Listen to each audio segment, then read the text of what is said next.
Բարև ձեզ, այսօր զրուցելու ենք Արդարախոս կուսակցության մշակույթի հանձնաժողովի նախագահ Նարինե Առաքելյանի հետ։ Նա կցանկանայի անդրադառնալ ձեր մասնագիտական կրթության և մշակույթի ոլորտի խնդիրներին։ Շնորհակալ եմ հրավերի համար։ Դա շատ ցավոտ թեմա է, որ այսօրվա դրությամբ հետաքրքրում է և ցավոք հուզում է բոլորին։ Կրթությունը բավական հետ ընթաց է ունեցել, ինչի որովհետև սենց մի հատ փոքրիկ բան ասեմ, եթե մենք ուզում ենք քանդել քաղաքականությունը, պետականությունը և ընդհանուր վերացնենք ազգի տեսակը, դա առաջինը սկսում ենք հայքայել կրթությունը և ընդհանուր մեր ազգային արժեքները։ Ցավոք սրտի մենք հիմա գնում ենք դեպի դրան։ Գնում ենք դեպի ոչ թե հայամետ լինելուն, այլ տեսակի հայ գոյության վերացման գործընթացին։ Ցավոք հիմա մտնում ես բոլոր դպրոցները,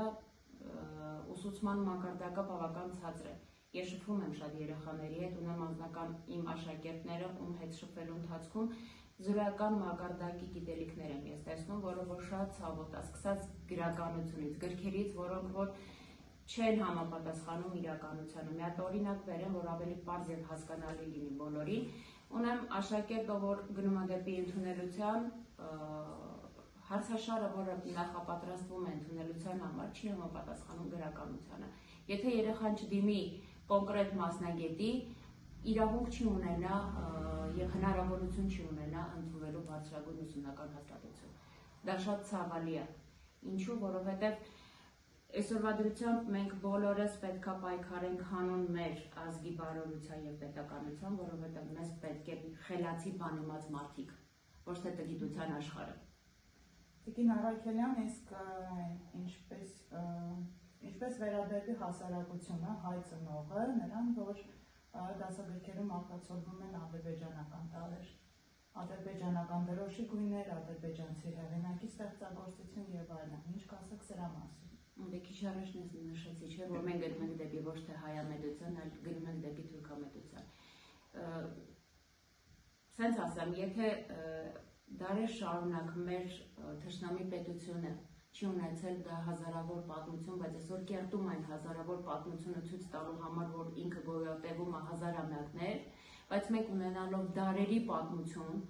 մշակույթ, որը որ շատ պետություններ հետևել են մեր իսկ մշակույթին, վերցնելով մեր էլեմենտները, մեր տարրերը, մեր երգի ոճային տարբերակը, մեր ազգային խորհրդանիշերը, օգտագործելով, ստեղծելով իրենց, բայց այսօր ցավոք սրտի մենք գնում ենք այն հնարավոր տարբերակին զորացնելու մեր իսկ մշակույթը, մեր իսկ արժեքները, ինչի, որովհետև դա ներկա իրավիճակին երևի թե կառավարությանը ձեռք է տալիս դա, ինչու, որովհետև պայքար է գնում հայի գենի ոչնչացման։ Այս ամեն ինչի արդյունքում ինչ խորհուրդ կարելի է տալ, ինչ խոսք կցանկանաք ուղղել ուսուցիչներին, ովքեր այսօր առնչվում են այս ամեն ինչի հետ ներսից և չցանկանալով գուցե կորցնել իրենց աշխատանքը, իրենց երկարամյա այդ ստաժը չկորցնելու համար շարունակում են հրամցնել երեխաներին սա։ Ես երևի չընդունեմ ուսուցիչ ասվածը, ինչու, որովհետև մենք հիմա չունենք ուսուցիչներ։ Մենք ունենք ավելի շատ մանկավարժներ, մի հատ փոքրիկ բացենք մեր հայոց լեզուն այնքան գաղտնիքներ ունեցող լեզու է, եթե մենք բացում ենք մանկավարժը, դրա մանուկներին վարժեցնողներն են, որոնք հիմա ավելի շատ են, քան ուսուցիչները։ Ուսուցիչները այն մարդիկ են, ովքեր որ կյանքը ուսուցանելու հնարավորություն ունեն, կրթելու հնարավորություն ունեն։ Մենք չենք մոռանում, չէ, մեր Կարեն Դեմիրճյանի խոսքերը, որ ասում էր դպրոցից պետք է դուրս գան կրթված սերունդ, կրթված երեխաներ, բայց այսօր դպրոցից դուրս են գալիս անկիրթ կարգավիճակ ունեցողներ, քանի որ իրան գտնվում են մանկավարժների ձեռքերում։ Ես դրանից չեմ նեղում, բոլորին էլ կարող եմ ապացուցել և հակազդել այդ կարգավիճակը, մենք այսօր չունենք ուսուցիչներ, այն մարդիկ, ովքեր որ դաստիարակության մեծ փուլը տրված է իրենց։ Իրենք ոչ թե միայն կրթում են, այլ դաստիարակում են մեր սերնդին։ Իսկ ինչի համար պայքարենք, այսօր մենք ունենք վաստակավոր շատ ուսուցիչներ, ովքեր որ անգամ արժեքազրկված են։ Դպրոցներում կան փոքրիկ խմբակներ ուսուցիչների, ովքեր որ նվիրալներն են իրենց գործին, ովքեր շարունակում են անկախ այս կրթական ծրագրից դավանել երեխաների մեջ հայրենասիրությունը, ընտանիքի արժեքները, մենք ի տարբերություն մյուս ազգերի ունենք ընտանիքի արժեք, որը ամենակարևորն է։ Հիմքն է մեր ամբողջ հետագա սերունդների։ Մենք եթե այսօր ուզում ենք երեխային ինչ-որ մի բանում, մի լավ բանի մեջ տանք,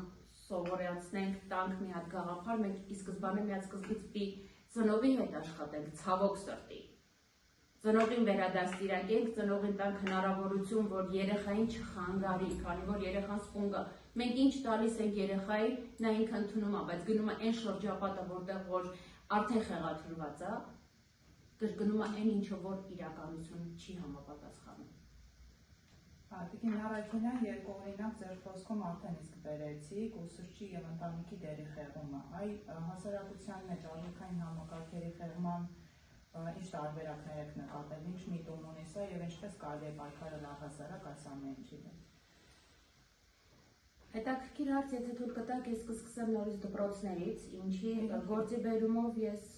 շատ դպրոցներ եմ այցելում, շատ տնօրենների հետ եմ հանդիպում եւ ամենաառաջինը, երբ որ ես մտնում եմ դպրոց, տեսնում եմ կան դպրոցներ, որոնց ուղղակի անկյունները հանված են, մեր հերոսների հուշակենտրոնների հուշանկյունները հանված են, դա ինձ շատ մեծ ցավ է պատճառում։ Դպրոցներ կան, որտեղ մտնում ես գեղեցիկ պահված ծաղիկներով, ամեն ինչով, դա արդեն իսկ ցույց է տալիս, թե դպրոցը ինչ արժեքների է հետևում։ Եթե մենք այսօր չենք հիշում մեր հերոսներին, ես չեմ զատում առաջին Արցախյան, քառօրյա, 44-օրյա, մեր համար հերոսները բոլորն են հերոսներ, անկախ թե որ ժամանակահատվածի զոհերն են։ Եթե մենք իրաց չհիշենք, չմեծարենք, չողբանք, չտեսնենք, սերունդին չտանք, որ մենք իրենց համար ենք պարտական, այսինքն մենք պարտական ենք իրենց գործը շարունակելու, մենք մի ամբողջ սերունդ թողել ենք հետևում։ Եթե մենք նայենք մի 10 տարի հետո մենք ունենանք ծերացող պետություն, ինչի, որովհետև մենք ունենք մի հատ քաղաք Եղավլուր, որը որ սերունդը ամբողջովին հիմնահատակ կոտորվեց։ Եթե մենք չհիշենք, չմեծարենք, չպատմենք մեր հետագա սերունդներին, թե ով ինչ է թողել, մենք ինչի մասին ենք խոսում։ Եթե մենք չարժևորենք ընտանիք ասվածը, ընտանիքը դա միայն այն քառակուսի մետրը չի, որի մեջ ապրում են։ Ընտանիքը գոյություն ունի հայր կերպար, մայր կերպար, որոնք պետք է լինեն իրենց դերում, իրենց տեղում եւ դաստիարակեն։ Երրորդ դաստիարակության ոլորտը դա կրթական ոլորտն է, որը սերունդին տալիս է այսօր եւ հայրենասիրություն, գաղափարը եւ ազգին ծառայելու ունակությունը, բայց այսօր մենք ինչ ենք անում, մեր նախարարը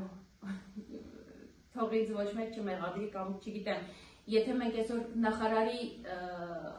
շուրթերից լսում ենք, որ հայրենասիրությունը դա փուչիկ է եւ չպետք է հետևել դրան, մենք ինչի մասին ենք խոսում։ Սա ցավոտ կողմն է, որը որ բոլորին պետք է հուզի։ Չպետք է լինի որևիցե մեկը, որը սրան չանդրադառնա։ Եվ հայրենասիրությունն է մերը, եւ ազգասիրությունն է մերը, եւ հայամետ լինելն է մերը։ Եթե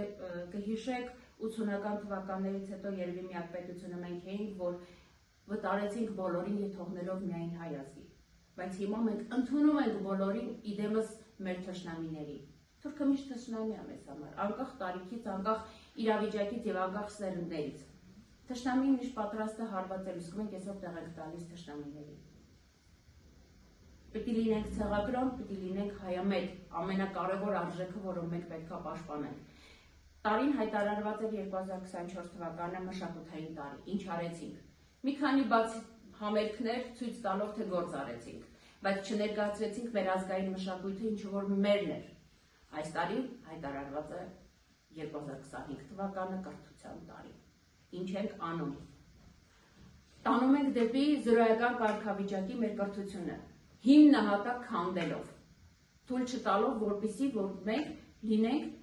տեսակ, որը որ Աստծո շնորհն ենք կրում մեր մեջ։ Մենք այն գենն ենք կրում, հայը կրում է այն գենը, որը տրված է ի վերուստ Աստծո կողմից։ Մենք սա մոռանում ենք։ Հետևում ենք արդիականությանը։ Արդիականը ինչ որ սրճարաններում կամ չասեմ մեկ այլ վայրերում կարդալ խորենացի, դասավանդել խորենացի, դասավանդում ենք մի բան, որից մենք չենք հասկանում։ Եկեք անենք այն գործը, որը որ մերն է, որը որ մենք կարող ենք անել։ Չանենք մի բան, որը որ կիսատ է եւ թերի է։ Թերուսում այսօր ամենավտանգավորն է։ Ինչպես նաև հավելեմ, որ այս ամեն ինչի ֆոնի վրա նաև կա հետապնդում խոսքի ազատության, գործողությունների ազատության, ինչպես եք դրան վերաբերում, հաստատ վերջին շրջանում նկատած կամ լսած կլինեք մարդկանց ուղղակի լրատվամիջոցներից, օրինակ հասանելիության կրճատմանը կամ մարդկանց հետ ֆիզիկական հետապնդում, գործողությունների հետ կապված հետապնդում, դրան ինչ կասեք։ Արդեն բավական ժամանակի տարեկեսը դա բավական մեծ ժամանակահատված է, որ արդար խոսք կուսակցությունը հիմնվել է, հիմնադրվել է եւ աշխատում է հանուն արդարության եւ իրավասության։ Այսինքն կյանքի կոչելու այլ օրենքների իրական արժեքները եւ իրականությունը, որը որ այսօրվա դրությամբ չեն գործում։ Բնականաբար մենք մեղադրում ենք այն գործողությունը, որը որ արվում է իդեմ պետության եւ պետականության, խախտելով բոլոր օրենքները, արտահայտություն չկա, օրենքը ստեղծված է խախտելու օրենքի սահմանում։ Դրա համար էլ մենք այսօր այս վիճակի մեջ ենք։ Ստեղծման օրվանից պայքարը արդար խոսքի կանոնը նրանում, որ բերենք արդարության, բերենք ճիշտ գծերի այն ամենը, ինչը որ քանդվում է։ Չստացվի այնպես, որ ես միայն մեղադրում եմ, չտալով արդյունք կամ չառաջարկելով լուծման խնդիրներ, որն ավելի հեշտ, երբ որ մենք քանդում ենք շենքը, թե հիմքից կառուցում ենք։ Մեր հիմքից կառուցված շենքը ամբողջովին քանդված է, մեզ բաժին է հասնելու ավերակներ, որը կառուցումը շատ ավելի բարդ եւ դժվար է։ Դժվար կլինի ինչի համար, եթե չլինեն այն մասնագետները, որոնք որ պետք են։ Իսկ մենք ունենք այն մասնագետները, այն մարդիկ, ովքեր որ իրականում տիրապետում են իրենց իսկ